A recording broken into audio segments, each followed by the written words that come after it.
हमारे एक कलीग ने कहा, what we can learn from our ancestors. हम अपने पूर्वजों से क्या सीख सकते हैं? इसका तो उत्तर बड़ा साफ है।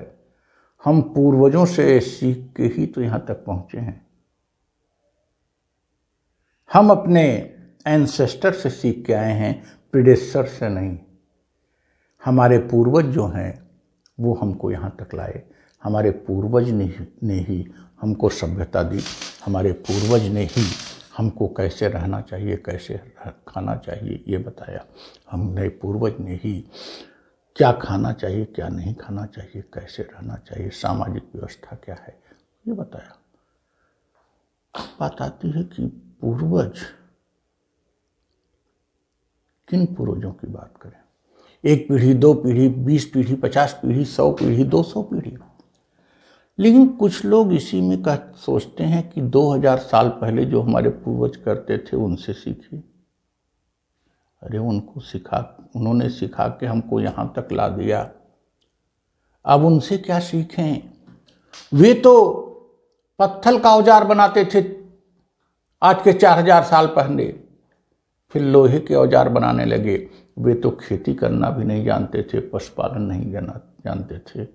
उनकी सोच से, उनके परिश्रम से, उनकी दृढ़ इच्छा शक्ति से हजारों पीढ़ियां आई और उन हजारों पीढ़ियों के बाद हम आए और हम आज कृषि सामान्य बात हो गई, पशुपालन सामान्य बात हो गई, व्यापार सामान्य बात हो गई, मुद्रा सामान्य बात हो गई।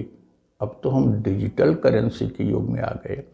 अब तो हम संचार क्रांति के युग में जी रहे हैं। अब तो हम मोबाइल और कंप्यूटर के युग में जी रहे हैं। हम स्पेस तक चले गए हैं। तो 2000 साल पहले, 3000 साल पहले पूर्वज जो करते थे, क्या वो मुझे करना चाहिए? उनसे जो सीखना था सीख चुके। हाँ, 1, 2, 3 पीढ़ी पीछे तक के लोग जो नज़दीक हमारे एंसेस्टर्स हैं, पूर्वज हैं, उन पूर्वजों की बातों को गौर करके ही हम आगे बढ़ सकते हैं। क्योंकि वो फाउंडेशन है, लगातार फाउंडेशन बन रहा है।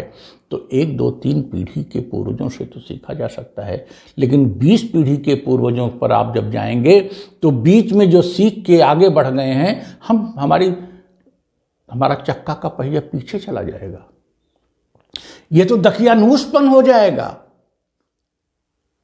जो लोग कहते हैं कि वेद में जो लिखा है ऐसा कहीं नहीं हो सकता, उनको हम बताते हैं, वेद हो चाहे कुरान हो चाहे बाइबल हो, उन्होंने हमको यहाँ तक पहुँचाया। आगे की सोचो यार। उन्होंने तो कृषि और पशुपालन के न होने पर भी इतनी अच्छी अच्छी बातें कर दी। अब आप आधुनिक युग में जी रहे हो, वैज्ञानिक युग में जी रहे हो, तर्क वितर्क के युग में जी रहे हो।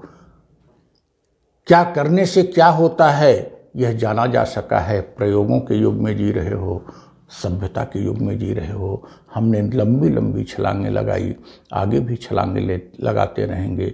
लेकिन 1000 फीट नीचे से छलांग लगाते लगाते आज जो है हजारों फीट जब हम ऊपर आए हैं, तो 1000 फीट नीचे जाने की ज़रूरत नहीं है।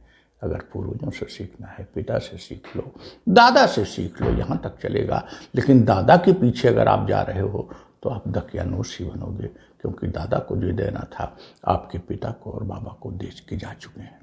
जिसे जाल कि पूर्वजों से सीख के ही हम आगे बढ़े हैं। लेकिन पूर्वज मीन्स 1, 2 पीढ़ी, और पीछे के पूर्वजों से आज सीखने का मतलब है हजारों सीढ़ियों की छलांग के बाद हम क्या हजारों सीढ़ी नीचे फांद के फिर नीचे चले जाएं? ये संभव नहीं है। ऐसा नहीं करना चाहिए।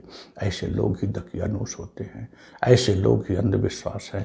ऐसे लोगों के कारण ही समाज कभी कभी जकड़न में आ जाता है। संस्कृत के नाम पर, अपनी प्राचीनता के नाम पर कभी कभी हम वैज्ञानिकता खो देते हैं, तर्क वितर्क खो देते हैं, आधुनिकता खो देते हैं, प्रगति खो देते हैं।